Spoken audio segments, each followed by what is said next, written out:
అందరికీ మరణాత మహిమస్వరం కార్యక్రమం వీక్షిస్తున్న దేవుని బిడ్డలైన మీ అందరికీ వందనాలు. ప్రతిరోజు ఇదే సమయమునకు ఈ కార్యక్రమం వీక్షించి దైవాశీర్వాదములు పొందండి. ఇప్పుడు పాస్టర్ సామ్యూల్ సుందర్ రెడ్డి గారు దేవుని వాక్య వర్తమానం అందిస్తారు. శ్రద్ధగా వినండి. దేవునికి స్తోత్రము. అందరికీ మరణాత. దేవుడు అనుగ్రహించినటువంటి ఈ యొక్క ప్రాముఖ్యమైన సమయంలో దేవుని వాక్యాన్ని ధ్యానించుకుందాము. ముందుగా పరిశుద్ధ వేద గ్రంథములో నుండి వాక్య భాగాన్ని చదువుకుందాము. 50వ కీర్తన 14వ వచనము. దేవునికి స్తుతియాగము చేయుము, దేవునికి స్తుతియాగము చేయుము, మహోన్నతునికి మీ మ్రొక్కుబడులు చెల్లించుము. చిన్ని ప్రార్థన. మహాపరిశుద్ధుడా, మహిమ కలిగిన దేవ, ప్రేమ స్వరూపి, దయగల దేవా, నీ ఘనమైన నామానికి వందనాలు, స్తోత్రాలు, స్తుతులు చెల్లించుకొంచున్నాం. ఈ మధ్యాహ్న కాల సమయంలో ప్రభువా, కొద్ది నిమిషములు నీ బిడ్డలతోనూ మాతోనూ మీరే మాట్లాడమని, నీ బిడ్డల జీవితాల్లో మహిమ కార్యాలు జరిగించమని మాతో మాట్లాడడానికి ఇష్టపడుతూ ఉన్న యేసు క్రీస్తు వారి శ్రేష్టమైన నామములో అడిగి వేడుకొనుచున్నాము పరమ తండ్రి, ఆమేన్. దేవనామము మీ ಎಲ್ಲರಿಗೂ కూడా శుభములు కలుగునుగాక, ఆమేన్. 50వ కీర్తన 14వ వచనము చాలా శ్రేష్టమైనటువంటి భాగము. వచనము చాలా శ్రేష్టమైనటువంటి వచనము. దేవునికి స్తుతియాగము చేయుము అనేటటువంటి మాట కనబడుతూ ఉంది. స్తుతిని యాగముగా చేయమని పరిశుద్ధాత్మ తండ్రి అక్కడ రాయిస్తూ ఉన్నారు. స్తుతి చాలా ప్రాముఖ్యమైనది. స్తుతి మన స్థితిని మార్చివేస్తుంది అని, స్తుతి మన పరిస్థితులను తారుమారు చేస్తుంది అనేటువంటి విషయాన్ని మనము బాగుగా ఎరిగిన వారమై ఉన్నాము. ఎందుకు స్తుతియాగము అంటే కనుక 50వ కీర్తన 23వ వచనములో రాయబడినటువంటి మాట చూద్దాం. స్తుతియాగము అర్పించువాడు నన్ను మహిమపరచుచున్నాడు. నేను వానికి దేవుని మహిమపరిచేటటువంటి గొప్ప అవకాశము. దేవుని ఏ విధముగా మహిమపరచవచ్చు అంటే కనుక స్తుతియాగము అర్పించడం ద్వారా, అనగా మనము స్తుతి చేయడము ద్వారా దేవుడు మహిమను అందుకుంటాడు. ఎందుకు అంటే కనుక మహిమ ఘనతకు అర్హుడు ఆయనే. ఖచ్చితముగా స్తుతి చేయాలా అంటే ఖచ్చితముగా చేయాలి. ఖచ్చితంగా మహిమపరచాలంటే ఖచ్చితంగా దేవుణ్ణి మనం మహిమపరచవలసిన వారమై ఉన్నాము. వాక్య భాగాన్ని చదివినట్లయితే కనుక యెషయా గ్రంథము 43వ అధ్యాయము 17వ వచనం చదువుదాం ప్రియులారా. యెషయా గ్రంథం 43వ అధ్యాయము 7వ వచనం. నా మహిమ నిమిత్తము నేను సృజించిన వారిని. ఎవరి మహిమ నిమిత్తము? ఎవరిని దేవుడు సృజించాడంటే ఆయన మహిమ నిమిత్తము మనలను దేవుడు సృజించుకున్నాడు గనుక ఖచ్చితముగా సర్వ మానవాళి కూడా ఆయనను స్తుతించవలసిన వారమై ఉన్నాము. పరలోకములో దేవదూతలు నిత్యము ఆయనను స్తుతిస్తూ ఉన్నారు. సైన్యములకు అధిపతి యెహోవా పరిశుద్ధుడు పరిశుద్ధుడు పరిశుద్ధుడు అని మానక గాన ప్రతి గానములు చేయుచున్నారు. వారు చేయుచున్నటువంటి స్తుతులతో పాటు దేవుడు మన స్తుతులను కూడా ఇష్టపడుతూ ఉన్నాడు, కోరుకుంటూ ఉన్నాడు. ఆయన నామాన్ని మహిమపరిచేటటువంటి గొప్ప అవకాశము మనము చేసే స్తుతి ద్వారా కలుగుతుందనే విషయాన్ని ఈరోజు మనం వాక్యము ద్వారా చూస్తూ ఉన్నాము. మరొక మాట, 1 కొరింథీయులకు రాసిన పత్రిక, పౌలు గారు కొరింథీయులకు రాసినటువంటి మొదటి పత్రిక 10వ అధ్యాయం 31వ వచనం చదువుదాం. 1 కొరింథీ పత్రిక 10:31. కాబట్టి మీరు భోజనము చేసినను పానము చేసినను మీరేమి చేసినను సమస్తమును దేవుని మహిమ కొరకై చేయుడి. మీరు ఏమి చేసినను, భోజనము చేసినా పానము చేసినా ఏమి చేసినా దేవుని నామానికి మహిమ తెచ్చే విధముగా చేయమని లేఖనము సెలవిస్తూ ఉంది. అనగా మనము దేవుణ్ణి మహిమపరచవలసిన వారమై ఉన్నాము. అలా మహిమపరిచేటటువంటి క్రమములో స్తుతి చేయడము ద్వారా ఆయన మహిమపరచబడతాడు అనే విషయాన్ని ఈరోజు పరిశుద్ధాత్మ తండ్రి మీతోనే మాట్లాడుతూ ఉన్నాడు. మరి స్తుతి చేసే అనుభవం మీకు ఉందా అని అడుగుతూ ఉన్నాడు ఈరోజు పరిశుద్ధాత్మ దేవుడు. ప్రార్థన చేయడం మాత్రమే కాదు, మనము పలుమారులు ఆయన స్తుతించవలసిన వారమై ఉన్నాము. మన జిహ్వ ఫలమును అర్పించవలసిన వారమై ఉన్నాము. మనము ఆయన స్తుతిస్తే మన స్థితి మారుతుంది, పరిస్థితులు తారుమారవుతాయి, ఆయన నామమునకు మహిమ కలుగుతుంది, మనందరికీ కూడా ఆశీర్వాదకరం అవుతూ ఉందనే విషయాన్ని ఈరోజు మరి ప్రభువు మీకు తెలియజేస్తూ ఉన్నారు. ఎందుకు ఆయన స్తుతించాలి అంటే కనుక 18వ కీర్తన 46వ చరణాన్ని చదువుకుందాం. 18వ కీర్తన 46వ చరణము. ఎందుకు ఆయన స్తుతించాలి? యెహోవా జీవము గలవాడు, యెహోవా జీవము గలవాడు, నా ఆశ్రయదుర్గమైన వాడు, ఆ, స్తోత్రార్హుడు. స్తోత్రార్హుడు. ఆయన స్తోత్రానికి అర్హుడు గనుక ఆయన మనము స్తుతించవలసిన వారమై ఉన్నాము.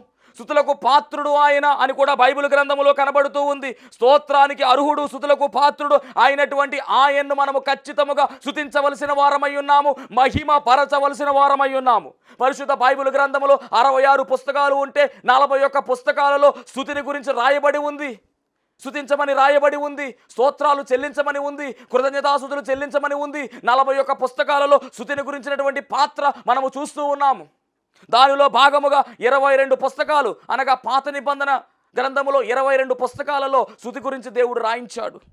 కొత్త నిబంధన మనం గమనించినట్లయితే 19 పుస్తకాలలో స్తుతి గురించి రాయబడింది. అంటే స్తుతి ఎంతో ప్రాముఖ్యమైనది. ప్రార్థన ఏ విధముగా మనము చేస్తున్నామో స్తుతి కూడా మన జీవితంలో ఒక భాగం అవ్వాలి. దేవుని స్తుతించే వారముగా మనము ఉండాలి. పరిశుద్ధ గ్రంథములో స్తుతి అనేటటువంటి మాట ఎక్కడ ప్రారంభమైంది, ఎవరు ప్రారంభించారని మనం గమనించినట్లయితే కనుక ఆదికాండము 9వ అధ్యాయము 26వ వచనం చదువుదాం. ఆదికాండము 9వ అధ్యాయము 26వ వచనము. మరియు అతడు షేము దేవుడైన, ఈ అతడు ఎవరు అంటే నోవాహు. మరియు అతడు షేము దేవుడైన యెహోవా యెహోవా స్తుతింపబడును గాక. స్తుతింపబడును గాక అని చెబుతూ ఉన్నారు. మొట్టమొదటిగా దేవుడిని స్తుతించినటువంటి వ్యక్తి నోవాహు. జల ప్రళయము తర్వాత ఈ స్తుతి అనేది ప్రారంభమైనట్టుగా మనము చూస్తూ ఉన్నాము.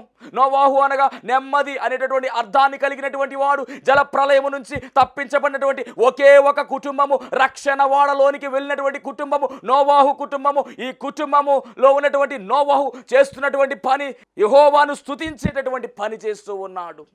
ఈయన కృప పొందిన వాడుగా ఉన్నాడు, నీతి మంతుడుగా నియమించబడినటువంటి వాడుగా ఉన్నాడు. ఈయన చేస్తున్నటువంటి పని ఏమిటంటే గనుక యెహోవాను స్తుతించండి అని ఆయన చెబుతూ ఉన్నాడు. యెహోవా స్తుతింపబడునుగాక అని ఆయన పలుకుతూ ఉన్నాడండి. మొట్టమొదటిగా మరి స్తుతించినటువంటి వ్యక్తిగా ఈయన కనబడుతూ ఉన్నాడు. ఆది కాండములో ప్రారంభమైనటువంటి ఈ స్తుతి ఎక్కడి దాకా వెళ్ళిపోతుందంటే ప్రకటన గ్రంథం వరకు కూడా వెళ్ళిపోయింది. దేవునికి మహిమ కలుగునుగాక.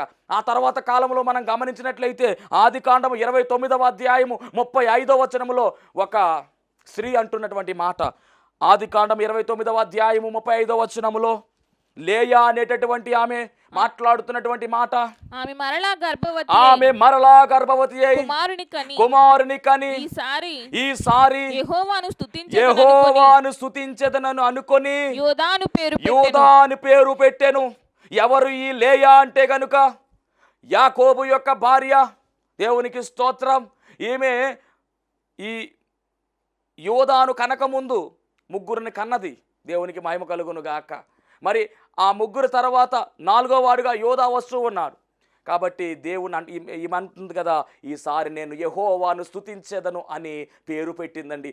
యోదా అని పేరు పెట్టింది. యోదా అనగా స్తుతి అని అర్థం. ఈ యోదా 12 గోత్రాలలో ఒక గోత్రము, యూదా గోత్రము అనేటటువంటి మాట మనం అందరము ఎరిగిన వారమై ఉన్నాం. ఈ యోదా గోత్రములో నుంచే దావీదులో నుంచే యేసుక్రీస్తు ప్రభువారు వచ్చినట్టుగా మనము చూస్తూ ఉన్నాము. మనము సేవిస్తున్నటువంటి యేసుక్రీస్తు ప్రభువారు ఏ గోత్రములోంచి బయటకు వచ్చారంటే యూదా అనేటటువంటి గోత్రములోంచి బయటకు వచ్చారు. యూదా అనగా స్తుతి గోత్రము, అనగా స్తుతిని పొందుకోదగడానికి అర్హత కలిగినటువంటి గోత్రమై ఉన్నది. దేవునికి మహిమ కలుగును గాక. అలాంటి గోత్రములో నుంచే ఆయన బయటికి రావడం జరిగింది. మీకు ఇందాక చెప్పాను, పరలోకము భూలోకము పరలోకములో ఏకముగా స్తుతి మోగుతున్నటువంటి సందర్భాలు బైబిల్ గ్రంథములో కనపడతా ఉన్నాయి. యేసుక్రీస్తు ప్రభువారు పుట్టినప్పుడు మరి భూలోకములో ఏకదాటిగా దేవదూతల గణమంతా కలిసి ఆయన స్తుతించినట్టుగా లూకాసు వార్త 2వ అధ్యాయం 14వ వచనంలో మనం చూస్తూ ఉన్నాం. యేసుక్రీస్తు ప్రభువారు శరీరధారిగా ఈ లోకములో మానవుడిగా పుట్టినప్పుడు, ఆయన పుట్టినప్పుడు శిశువుగా ఉన్నప్పుడు ఆ తొలిత రోజునే మరి దేవదూతల గణమంతా కూడా మరి చేరువై ఆయనను స్తుతించినట్టుగా మనం చూస్తూ ఉన్నాము. లూకా 2:14. సర్వోన్నతమైన స్థలములలో దేవునికి మహిమయు ఆయనకిష్టులైన మనుషులకు భూమి సమాధానము కలుగును గాక అని దేవునికి స్తోత్రము చేయుచుండెను. ఇది దేవదూతలందరూ కూడా పరలోకములో ఉండవలసిన దేవదూతలు ఈ భూలోకములోనికి ఎందుకు వచ్చారంటే దేవాది దేవుడే భూలోకములోనికి నరావతారిగా వచ్చి వేసిన కారణముగా వారు కూడా వచ్చేసారు. వచ్చి అక్కడ జరగవలసినటువంటి స్తుతి కార్యము ఇక్కడ జరిగిస్తూ ఉన్నారు. కారణం ఏమిటంటే ఆయన అక్కడ ఉన్న, ఇక్కడ ఉన్న, పరలోకములో ఉన్న, భూలోకములో ఉన్న, ఎక్కడ ఉన్న స్తుతికి పాత్రుడు, స్తోత్రార్హుడు గనుక ఖచ్చితముగా ఆయన స్తుతించాలనేటువంటి భావాన్ని కలిగిన వారు గనుకనే మనకు చెప్పడానికి వాళ్ళు ఈ లోకానికి వచ్చి వేశారు. దేవునికి మహిమ కలుగును గాక. భూలోకంలో స్తుతుల మోత మోగిపోతా ఉంది. ఎందుకు మోత మోగుతుందంటే కనుక మరి స్తుతులకు పాత్రుడు, స్తోత్రారుకి పాత్రుడైనటువంటి యేసు క్రీస్తు ప్రభువారు ఈ లోకములో మానవునిగా జన్మించడం జరిగింది. ఆ తర్వాత అక్కడితో ఆగిపోయిందా? ఈ మోత మోగుతానే వెళ్ళిపోయింది. ఈ దేవదూతలు మరి ఎక్కడ ఈ మోత మోగించారంటే గనక రాత్రి వేళ పొలములో ఉండి చీకటిలో మందను కాచుకుంటున్నటువంటి గొర్రెల కాపరుల దగ్గర మరి ఈ మోత మోగించారు. వీరేం చేశారంటే కనుక మరి యేసుక్రీస్తు ప్రభువు వారు ఉన్నటువంటి ఆ యొక్క మరి పశువుల పాక దగ్గరకు వెళ్ళారు. ఆ తొట్టె దగ్గరకు వెళ్ళారు. తొట్టెలో ఉన్నటువంటి యేసయ్యను చూచి వారు కూడా ఏం చేశారంటే స్తుతి యాగము చేసినట్టుగా రాయబడింది బైబిల్ గ్రంథంలో. చూద్దాం. లూకాసు వార్త 2వ అధ్యాయము 20వ వచనము. అనగా భూమి మీద ప్రారంభమైనటువంటి స్తుతులు ఇవన్నీ కూడా. లూకాసు వార్త 2:20. అంతటా ఆ గొర్రెల కాపరులు తమతో చెప్పబడినట్టు తాము విన్న వాటిని కన్న వాటినన్నిటిని గూర్చి దేవుని మహిమపరచుచు స్తోత్రము చేయుచు తిరిగి వెళ్ళిరి. అంటే ఇప్పుడు ఎవరు స్తుతిస్తున్నారంటే గొర్రెల కాపరులు. వారికి ఏమీ తెలియదు, గొర్రెలను కాసుకోవడం తప్ప వారికి వేరే పనేమీ లేదు. కానీ అలాంటి వారు దేవుణ్ణి గుర్తించారు. దేవదూతలు చేసినటువంటి స్తుతిని చూశారు. చూసి ఈయనే మహారాజు, ఈయనే దేవాది దేవుడు, మనందరి కొరకు నరవతారిగా వచ్చాడని విషయాన్ని గ్రహించుకుని గమనించుకుని ఆ చిన్న బాలుడుగా ఉన్నటువంటి యేసు స్వామి దగ్గరకు వచ్చి స్తుతించినట్టుగా మనం చూస్తూ ఉన్నాము. దేవునికి మహిమ కలుగును గాక. అలాగే మనం గమనించినట్లయితే కనుక యేసుక్రీస్తు ప్రభువు వారిని దేవాలయంలోకి తీసుకెళ్ళిన తర్వాత 8వ రోజున మరి అక్కడికి ఒక దైవజనుడు వచ్చారు. అతని పేరే సుమయోను. అతను కూడా ప్రభువుని చేతుల్లోకి తీసుకొని మరి అంటున్నటువంటి మాట, స్తుతి చేస్తున్నటువంటి విధానం రాయబడింది 2వ అధ్యాయము 27వ వచనము 28వ వచనము. అంతటి ధర్మశాస్త్ర పద్ధతి చొప్పున ఆయన విషయమై జరిగించుటకు తల్లిదండ్రులు శిశువైన యేసును దేవాలయంలోనికి తీసుకుని వచ్చినప్పుడు అతడు తన చేతులలో ఆయనను ఎత్తుకొని దేవుని స్తుతించుచు ఇట్లా నేను అంటే స్తుతిస్తున్నారు అక్కడ యేసుక్రీస్తు ప్రభువు వారిని పట్టుకుని. దేవునికి స్తోత్రం. అలాగే తర్వాత క్రమంలో మనం గమనించినట్లయితే కనుక అన్న అనేటటువంటి ఒక ఆమె అక్కడికి వస్తుంది. ఆమె మరి చాలా కాలము నుంచి అనగా దాదాపుగా 84 సంవత్సరములు మందిరములోనే కాలాన్ని గడిపినట్టుగా ఉపవాస ప్రార్థనలు చేస్తున్నటువంటి విధానము మరి బైబిల్ మనము చూస్తాము. ఇప్పుడు ఆ అన్న అనేటటువంటి ఆ యొక్క వృద్ధురాలు వచ్చి యేసుక్రీస్తు ప్రభువు వారిని ఎత్తుకుని కొనియాడినట్టుగా రాయబడింది. అనగా దేవుణ్ణి స్తుతించినట్టుగా రాయబడింది. దేవదూతల దగ్గర మొదలైనటువంటి ఈ స్తుతి గానము క్రమేపీ కంటిన్యూగా అందరూ కూడా ఆయన స్తుతించడం మొదలుపెట్టారు. అంత మాత్రమే కాదండి, ఆయన మరి పెరిగి పెద్ద అయిన తర్వాత సేవా పరిచర్యలో వాడబడుతూ ఉన్నప్పుడు భర్తిమయ్య అనేటటువంటి ఒక గుడ్డివానికి ఆయన చూపును అనుగ్రహించినప్పుడు అక్కడ ఉన్న వారందరూ కూడా ఆయన స్తుతించినట్టుగా రాయబడింది. చూద్దాం ఆ మాట కూడా. అదే లూకాసు వార్త 18వ అధ్యాయము 43వ వచనము. నేను కేవలం లూకాసు వార్త నుంచి మాత్రమే తీసుకుంటూ ఉన్నాను. లూకాసు వార్త 18వ అధ్యాయము 43వ వచనం చదువుదాం. వెంటనే వాడు చూపు పొంది దేవుని మహిమపరచుచు ఆయనను వెంబడించెను. అదిగోండి, ప్రజలందరూ అది చూచి దేవుని స్తోత్రము చేయుచుండిరి. అక్కడితో ఆగిపోలేదండి, కంటిన్యూ అవుతా ఉంది. చివరకు శిలువ యజ్ఞ యాగం అయిపోయిన తరువాత కూడా మేడగదిలో ఉండగా మరి వాళ్ళందరూ కూడా ఆయన స్తుతించినట్టుగా రాయబడింది. అది కూడా చూద్దాం. లాస్ట్ వచనం లూకాసు వార్త 24వ అధ్యాయము 53వ వచనం. లూకాసు వార్త 24వ అధ్యాయం 53వ వచనం. ఈ వచనంతో అయిపోతుంది లూకాసు వార్త. వారు ఆయనకు నమస్కారము చేసి మహా ఆనందముతో యెరూషలేమునకు తిరిగి వెళ్ళి ఎడతెగక దేవాలయములో ఉండి దేవుని స్తోత్రము చేయుచుండెను. ఎవరు వీరు అంటే గనక శిష్యులు. ఏమి జరిగింది అంటే గనక ఆయన ఒలీవల కొండ మీద ఆరోహణమైపోతూ వారిని ఆశీర్వదించి ఆయన ఆరోహణమైపోయాడు. ఆయన ఆరోహణమైపోయిన తర్వాత శిష్యులైనటువంటి వారు ఏం చేస్తున్నారంటే మేడగదిలోనికి వెళ్ళారు, దేవాలయంలోనికి వెళ్ళారు. ఎక్కడికి వెళ్ళినప్పటికీ స్తుతించడం మొదలుపెట్టారు, ఆయనను స్తోత్రిస్తూనే ఉన్నారు. అనగా ఆయన ఈ భూలోకాన్ని విడిచి పరలోకానికి వెళ్ళిపోయిన తరువాత కూడా స్తుతి చేస్తానే ఉన్నారు. అంత మాత్రమే కాదండి, ఆయన పరలోకం వెళ్ళిపోయిన తరువాత ఇప్పుడు ప్రకటన గ్రంథంలోకి వెళ్దాం. ఒకసారి ప్రకటన గ్రంథంలోకి వెళ్దాం. 5వ అధ్యాయం 12వ వచనం 13వ వచనం చదువుదాం. ఆశ్చర్యం కలిగే మాటలు అక్కడ ఉన్నాయి. ప్రకటన గ్రంథం 5వ అధ్యాయం 12, 13 వచనాలు. వారు వధింపబడిన గొర్రె పిల్ల. ఎవరు ఈ వధింపబడిన గొర్రె పిల్ల అంటే యేసుక్రీస్తు ప్రభువారే. లోక పాపమును మోసుకొని పోవచ్చున్న దేవుని గొర్రె పిల్లగా పిలువబడినటువంటి యేసు స్వామి వధింపబడినటువంటి గొర్రె పిల్ల. గొర్రె పిల్ల శక్తియు ఐశ్వర్యమును జ్ఞానమును బలమును ఘనతయు మహిమయు స్తోత్రమును పొందనర్హుడని గొప్ప స్వరముతో చెప్పుచుండిరి. దేవునికి స్తోత్రం. అంటే ఈ గొర్రె పిల్ల ఇప్పుడు అక్కడ ఉంది, అక్కడ ఉన్న స్తుతి అందుకుంటూ ఉంది. భూలోకానికి వచ్చినప్పుడు స్తుతి అందుకున్నారు, పరలోకానికి వెళ్ళిన తర్వాత కూడా స్తుతి అందుకున్నారు. అంటే ఆయన భూలోకములో ఉన్న పరలోకములో ఉన్న స్తుతికి పాత్రుడు, స్తోత్రానికి అర్హుడు ఆయన. మన పని ఒకటే, భక్త జనాలకి పనే ఉన్నది ఆయన స్తుతించడం తప్ప. పరలోకం వెళ్ళిపోయిన తర్వాత మనము చేయవలసిన పని ఏమిటంటే ఏకధాటిగా ఆయన స్తుతించడమే. స్తుతి తప్ప ఇక వేరే పనేమీ లేదు పరలోక రాజ్యములో. అదేదో భూలోకములో ఉండగానే మనం ప్రారంభించాలి. మన జీవితంలో స్తుతి అనేది ఒక అనుభవముగా మారిపోవాలి. ఎల్లప్పుడూ దేవుణ్ణి మనము స్తుతించే వారముగా ఉండాలి. దేవునికి మహిమ కలుగును గాక. మరి 3 ప్రశ్నలు నేను ముందు పెట్టి ఈ వాక్యాన్ని ముగిస్తాను. ఎందుకు దేవుణ్ణి స్తుతించాలి? మొదటిగా. రెండవది, ఎలా దేవుణ్ణి స్తుతించాలి? మూడవదిగా, ఎప్పుడు దేవుణ్ణి స్తుతించాలి? ఈ 3 మనము తెలుసుకోవాల్సిన వారమై ఉన్నాం. మొదటిగా, ఎందుకు దేవుణ్ణి స్తుతించాలంటే ఇప్పటి వరకు మనం చెప్పుకున్నాం. ఎందుకు స్తుతించాలంటే ఆయన సర్వశక్తిమంతుడు, స్తుతులకు పాత్రుడు, స్తోత్రార్హుడు గనుక ఆయన స్తుతించాలి.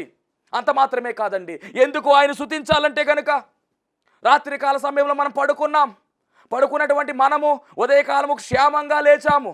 అలా లేచామంటే మనలో ప్రాణము ఇంకనూ ఉంచాడు, మనలో జీవాన్ని ఇంకనూ ఉంచాడు. కాబట్టి లేచి లేవగానే సెల్ ఫోన్ చూసుకోవడం కాదు, లేచి లేవగానే మోకరించి ప్రభువా ఈ రోజును దానముగా ఇచ్చావు దేవా, నీకే స్తుతులు స్తోత్రాలు అని మనం అనగలుగుతున్నామా? దేవునికి మహిమ కలుగును గాక. ఈ ప్రశ్న చాలామందికి తగులుతుంది. అనాలి, ఆయన మనము స్తుతించాలి. చాలామంది రాత్రి పడుకుంటూ ఉన్నారు, రేపు అది చేద్దాము, ఎల్లుండి అది చేద్దామని ప్లాన్లు వేసుకుంటారు. కానీ లేవకుండా పడుకున్న వారు పడుకున్నట్టే సమాధిలోనికి వెళ్ళిపోతున్నారు, సమాధి గోతులోనికి వెళ్ళిపోతున్నారు. ఎందుకు వెళ్ళిపోతున్నారంటే వారిలో ప్రాణం ఉంటాడట్లా, ఊపిరి వెళ్ళిపోతూ ఉంది. కానీ మనకు రోజును దానముగా ఇచ్చాడు. మనం అనుకున్నటువంటి పని చేయడానికి ఒక రోజు మనకు ఎక్స్ట్రాగా వచ్చింది గనుక దీనిని బట్టి నీకు స్తుతులు స్తోత్రాలు. ఎందుకంటే ఎప్పుడు వెళ్ళిపోతామో తెలియదు. మరి ఉన్నటువంటి ఈ రోజుల్లో మనము ఆయన ఇస్తున్నటువంటి ఈ సమయాన్ని బట్టి దేవా నీకే స్తోత్రాలు తండ్రి అని మనము స్తుతించవలసిన వారమై ఉన్నాము. ఉదయం సాయంత్రం వరకు క్షేమంగా మనల్ని కాచాడు గనుక దేవా నీకు స్తోత్రాలు ప్రభువా అని మనము సాయంకాలము ఆయన స్తుతించవలసిన వారమై ఉన్నాము.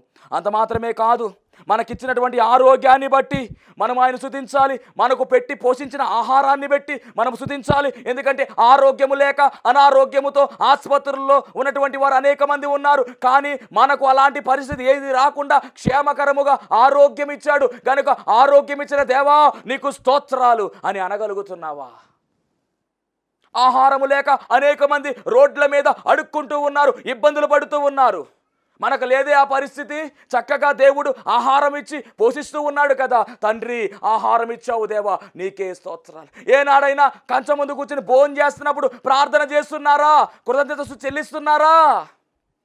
ప్రభువా ఈ ఆహారం ఇచ్చావు దేవా, నీకే స్తోత్రాలు అని మనం అనగలగవలసిన వారమై ఉన్నాము. అంత మాత్రమే కాదు, గృహం ఇచ్చినటువంటి దేవుడు మనకు ఇల్లు ఇచ్చాడు కనుక దేవా నీకు స్తోత్రాలు తండ్రి. ఉండడానికి నీడిచ్చావు తండ్రి. ఈ నీడ లేక ఎండలో ఎండిపోతూ, వానలో తడిచిపోతూ, చలికి బిగుసిపోతున్న వారు అనేక మంది ఉన్నారు. రోడ్ల మీద పడుకునేవారు అనేక మంది ఉన్నారు. కానీ మనకు అలాంటి పరిస్థితి లేదు. అందుకని దేవుని స్తుతించవలసిన వారమై ఉన్నాము. ఇదంతా ఎందుకు దేవుని స్తుతించాలంటే, మనకు క్షేమకరమైనటువంటి ఆరోగ్యం ఇచ్చాడు, గృహం ఇచ్చాడు, ఆరోగ్యం ఇచ్చాడు, అన్నీ మనకు వసతులన్నీ కూడా సమకూర్చాడు. అంత మాత్రమే కాదు, చక్కని ఫ్యామిలీని మనకు ఇచ్చాడు. అంత మాత్రమే కాదు, గర్భఫలం ఇచ్చాడు. దేవా నీకు స్తోత్రాలు తండ్రి అని మనము స్తుతించాలి. ఎందుకు స్తుతించాలంటే ఇన్ని కారణాలు ఉన్నాయి.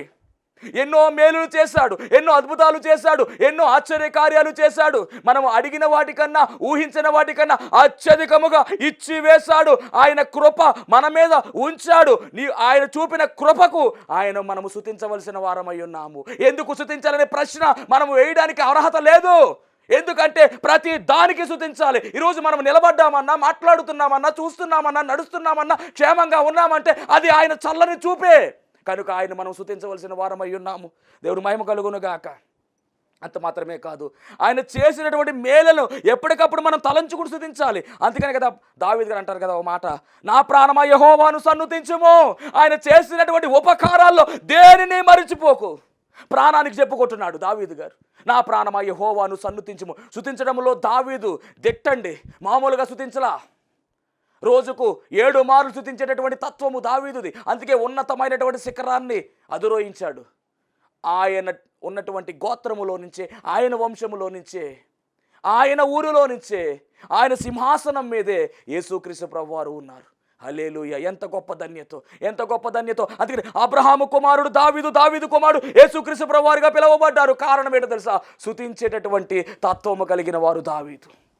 కాబట్టి మనము మన జీవితంలో మేళ్లను తలంచుకుంటూ మనము స్తుతించవలసిన వారమై ఉన్నాము.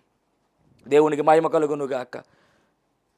మరి పాత విషయాలు కావచ్చు, కొత్త విషయాలు కావచ్చు, ఏదైనప్పటికీ మనము క్షేమకరముగా ఉన్నామంటే అది ఆయన చేసినటువంటి మరి కార్యమై ఉన్నది కనుక మనము ఖచ్చితముగా ఆయన స్తుతించవలసిన వారమై ఉన్నాము. నీవు చేసిన మేలులు తలంచుకొందును అనుదినం, నీవు చేసిన మేలులు తలంచుకొందును అనుదినం, నా స్తుతి స్తోత్రము నీకే యేసయ్యా, వేరుగా నేనేమియు చెల్లించలేనయ్యా, నా స్తుతి స్తోత్రము నీకే యేసయ్యా, వేరుగా నేనేమియు చెల్లించలేనయ్యా. ఇంతకాలం నీదు కృపలో కాచిన దేవా, ఇంతకాలం నీదు కృపలో కాచిన దేవా. దేవునికి స్తోత్రం. అంటే ఆయన చేసినటువంటి మేళ్ళన్నీ కూడా మనం తలంచుకుంటూ ఆయన స్తుతించవలసిన వారమై ఉన్నాం. ఎందుకు స్తుతించాలంటే ఇవే కారణాలు. ఇటలీ దేశంలో ఒక వ్యక్తికి కరోనా వచ్చిందండి. ఈ వ్యక్తి చాలా ఉన్నతమైనటువంటి వ్యాపారాలు కలిగినటువంటి వ్యక్తి, చాలా డబ్బులు కలిగినటువంటి వ్యక్తి, ఆస్తిపరుడు. అలాంటి వ్యక్తికి కరోనా వచ్చింది. ఆసుపత్రిలో పెట్టేశారు. దాదాపుగా 7 రోజులు ఆసుపత్రిలో ఉన్నాడు. ఆ 7 రోజుల తర్వాత ప్రాణాలతో బయటపడుతున్నాడు. ఈలోపు బిల్లు పంపించారు డాక్టర్ గారు. ఆ బిల్లు చూసి ఒక్కసారిగా వెనకడిపోయాడు. పోయాడేమో అనుకుని అందరూ వచ్చి చూశారు, కానీ పోలేదు. ఎందుకు పడిపోయావని అడిగితే బిల్లును చూసి పడిపోయాడు. దేవునికి స్తోత్రం. అంటే ఆ డబ్బు కట్టలే కాదు. ఆయన అంటున్న మాట ఏమిటంటే, బిల్లు చూసి నేను ఈ డబ్బు కట్టలే కాదు, కానీ నిజంగా వారం రోజులకి ఈ ఆక్సిజన్ కొరకు మీరు ఇంత బిల్లు వేసి నాకు ఇచ్చారు, నేను కట్టి వెళ్ళిపోతాను, బాగానే ఉంది. అలా కాకుండా ఒక వారానికి గాలికి మీరు ఎంత అమౌంట్ వేసిస్తున్నారో, నేను పుట్టినప్పటి నుంచి ఇప్పటి వరకు కూడా దేవుడు నాకు ఎంత గాలి ఇచ్చాడో పీల్చడానికి. ఒకవేళ ఆయనే గనుక గాలి మీద గనక అమౌంట్ ఏమైనా బిల్ వేసిస్తే నేను కట్టగలనా అని ఏడుస్తున్నాడంటే ఎక్కెక్కి. దేవుని మహిమ కలుగును గాక. పీల్చడానికి గాలి ఇచ్చాడు, తాగడానికి నీరు ఇచ్చాడు. వాతావరణం అనుకూలపరిచాడు, అన్నీ కూడా ఇచ్చినటువంటి దేవుణ్ణి మనము ఎందుకు స్తుతించాలి అనడం కాదు, ఖచ్చితంగా స్తుతించాలి. ఆ ప్రశ్నే మన దగ్గర ఉండకూడదు. దేవునికి మహిమ కలుగును గాక. అంత మాత్రమే కాదు, ఎలా స్తుతించాలి అన్నది కూడా చూద్దాం ఒకసారి. ఆయన ఎలా స్తుతించాలి? రెండవదిగా కీర్తనల గ్రంథము 9వ కీర్తన మొదటి చరణం.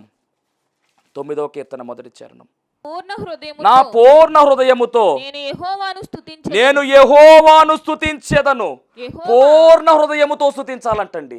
హృదయపూర్వకంగా ఆయన మనము స్తుతించాలి. యేసుక్రీస్తు ప్రభువు వారు చెప్పిన మాట ఏమిటంటే పూర్ణ హృదయమే, అన్నిటికీ కూడా పూర్ణమే కావాలి. దేవునికి మహిమ కలుగును గాక. సంపూర్ణంగా మనం ఆయన్ని స్తుతించవలసిన వారమై ఉన్నాము. అంత మాత్రమే కాదు, మరొక మాట 27వ కీర్తన 6వ వచనం. ఆయన ఎలా స్తుతించాలంటే 27వ కీర్తన 6వ వచనం. ఇప్పుడు నన్ను చుట్టుకొని ఉన్న నా శత్రువుల కంటే ఎత్తుగా నా తల ఎత్తబడును. ఆయన గుడారములో నేను ఉత్సాహధ్వని చేయుచు బలులు అర్పించెదను. నేను పాడెదను యెహోవాను గూర్చి స్తుతిగానము చేసేదను. అంటే ఆయన ఎలా స్తుతించాలంటే పాటల ద్వారా, గానము చేయడం ద్వారా స్తుతించాలి. పూర్ణ హృదయముతో స్తుతించాలి. రెండవదిగా మనం గమనించవలసిన మాట ఏమిటంటే గానము చేయాలి, స్తుతిగానము చేయాలి. అనగా పాటల ద్వారా ఆయన మనం ఏం చేయొచ్చు అంటే స్తుతించవచ్చు. మరి ఎప్పుడు స్తుతించాలంటే మనందరికీ బాగా ఎరిగినటువంటి మాటే. ఎప్పుడు అంటే గనక ఎల్లప్పుడూ దేవుని మనం స్తుతించాలి. ఎల్లప్పుడూ దేవుని మనం స్తుతించవలసిన వారమై ఉన్నాము. ఆ మాట కూడా చూద్దాం. 63వ కీర్తన 6వ వచనం. 63వ కీర్తన 6వ వచనం. 63వ కీర్తన 6వ వచనం. కాగా నా జీవిత కాలమంతయు నేను ఇలాగున నిన్ను స్తుతించెదను. జీవిత కాలము అంటే గనక ఎల్లప్పుడూ కూడా మనం ఆయన ఏం చేయాలని స్తుతించవలసిన వారమై ఉన్నాము. చాలా వచనాలు ఉన్నాయి. నిత్యము మనం ఆయన స్తుతించవలసిన వారమై ఉన్నాము. కాబట్టి ఎందుకు స్తుతించాలో మనము చూచాము, ఎలా స్తుతించాలో మనము చూచాము, ఎప్పుడు స్తుతించాలో మనము చూచాము. ఎప్పుడు అంటే గనక మనకు కష్టాల్లో ఉన్న, నష్టాల్లో ఉన్న, బాధల్లో ఉన్న, బలహీనతల్లో ఉన్న, ఇరుకుల్లో ఉన్న స్తుతి ఆపటము వీలు కాని పని. మనం ఎప్పుడూ కూడా ఆయన స్తుతించవలసిన వారమై ఉన్నాము. యోబుకు అన్నీ పోయాయి, అన్నీ ఖాళీ అయిపోయాయి. ఒక రకంగా చెప్పాలంటే యోబు జేబు ఖాళీ అయిపోయిందంటారని చాలామంది. అలా అయిపోయిన తర్వాత, అనారోగ్యం వచ్చిన తర్వాత, గోక్కోవడానికి గోళ్ళు కూడా లేవు, ఎంతో ఇబ్బంది పడుతున్నప్పుడు భార్య వచ్చి ఎందుకు ఇంకా దేవుడు అంటావో, ఒక్కసారి దూషించి ఆయన్ని ఏదో ఒకటి అనేసి చచ్చిపో అని చెప్పిందంట. అలాంటి సమయంలో యోబు అంటున్న మాట ఏంటో తెలుసా? యెహోవా ఇచ్చెను, యెహోవా తీసుకుని పోయెను, ఆయన నామానికి స్తుతి కలుగునుగాక అన్నాడు. కష్టకాలములో అన్నీ పోయిన తరువాత కూడా యోబు నోట వచ్చిన మాట శాపవచనం కాదు, దేవుణ్ణి స్తుతించాడు. మరి అలాంటి స్తుతించే అనుభవం మీకుందా? దానియేలు కష్టకాలంలో ఉన్నాడు. భయంకరమైనటువంటి పరిస్థితి. ఒక ఆజ్ఞ జారీ చేయబడింది. ఆ ఆజ్ఞ ఏమిటంటే ఒక 30 రోజులు రాజుకు తప్ప ఇక ఎవరికి కూడా విషయాన్ని తెలియచేయకూడదు. ఇక ఎవరికి కూడా మరి ఏ విషయాన్ని తెలియచేయకూడదు, మొరక్కకూడదు. రాజుకే చెప్పాలి, రాజుకే మొరక్కాలి అనేటువంటి ఒక కొత్త శాసనాన్ని రిలీజ్ చేశారు. అలాంటి సమయంలో దానియేలు గారికి ఉన్నటువంటి ప్రాసెస్ ఏమిటంటే ఆయన రోజుకు ముమ్మారు ప్రార్థించేవారు, ముమ్మారు స్తుతించేవారు. అంత చట్టం బయట ఉంది. ఒకవేళ ఎవరైనా చట్టాన్ని అధిగమిస్తే సింహాల బోనులో వేసేస్తామనేటటువంటి ఒక ఆజ్ఞ జారీ అయింది. వాటన్నిటినీ కూడా పక్కన పెట్టాడు. ఆయన యథావిధిగా రోజుకు ముమ్మారు ప్రార్థన చేస్తున్నాడు, ముమ్మారు స్తుతిస్తూ ఉన్నాడు. ప్రమాదం వచ్చింది, సింహాల బోన్లో వేసేశారు. అయినప్పటికీ కూడా దేవుడు దానియేలు విడిచిపెట్టలేదు. సింహాల నోళ్లను మూసివేశాడు. దానియేలు రాత్రంతా సింహాల బోనులో ఉన్నా కానీ ప్రాణాలతో బయటపడ్డాడు. ఆ దేశానికి మరి మకుటము లేని మహారాజుగా మరి ఆయన ఉన్నట్టుగా మనం చూస్తూ ఉన్నాం. దేవుని మహిమ కలుగునుగాక. కాబట్టి మరి ఏ ఉన్నా లేకపోయినా స్తుతి అనే అనుభవం మీలో ఉండాలి. ఉద్యోగం ఉన్నా లేకపోయినా, తినడానికి తిండి ఉన్నా లేకపోయినా, జీతం వచ్చినా రాకపోయినా, ప్రమోషన్ వచ్చినా రాకపోయినా, ఆస్తులు ఉన్నా లేకపోయినా, ఏది ఉన్నా లేకపోయినా, ఆరోగ్యం ఉన్నా లేకపోయినా మనము స్తుతి గీతం మట్టికి ఆపడానికి వీల్లేదు. ఎల్లప్పుడూ మనము దేవుణ్ణి స్తుతించవలసిన వారమై ఉన్నాము. అట్టి స్తుతించే ధన్యత భాగ్యము దేవదేవుడు మనందరికీ నిండుగా మెండుగా అనుగ్రహించును గాక. ఆమేన్. మహోన్నతుడా నీకు వందనాలు, స్తోత్రాలు. స్తుతులకు పాత్రుడా నీకు వందనాలు ప్రభువా. ఈ ప్రాముఖ్యమైన సమయంలో తండ్రి నాయన స్తుతిని గురించినటువంటి వివరణ మీరు మాకు తెలియజేశారు. నీ బిడ్డలు ప్రభువా నాయన నిన్ను స్తుతించి మరిన్ని దీవెనలు పొందుకునే ధన్యత అందరికీ దయచేయమని యేసు నామములో అడుగుచున్నాం పరమ తండ్రి. ఆమేన్. అందరికీ మరణాత. ఇప్పటి వరకు దేవుడు అనుగ్రహించినటువంటి చక్కని వాక్య సందేశాన్ని ఆలకించిన మీ అందరికీ కూడా ధన్యవాదములు. ఈ కార్యక్రమము మరి మీకు నచ్చినట్లయితే ప్రభువు గనక మిమ్మల్ని ప్రేరేపించినట్లయితే కనుక ఖచ్చితముగా మరి ఈ కార్యక్రమానికి స్పాన్సర్ చేయవలసిందిగా ప్రభు పేరు తెలియజేస్తూ ఉన్నాము. ఎవరికైనా కనుక ప్రార్థన అవసరతలు ఉన్నట్లయితే మరి స్క్రీన్ మీద చూపిస్తున్నటువంటి నెంబర్కి ఫోన్ చేయండి. ఖచ్చితంగా మీ అందరి కొరకు అనుదినము ప్రార్థించడానికి మేము సిద్ధముగా ఉన్నాము. దేవుడు మిమ్మును మీ కుటుంబాలను బహుగా ఆశీర్వదించును గాక. ఆమేన్.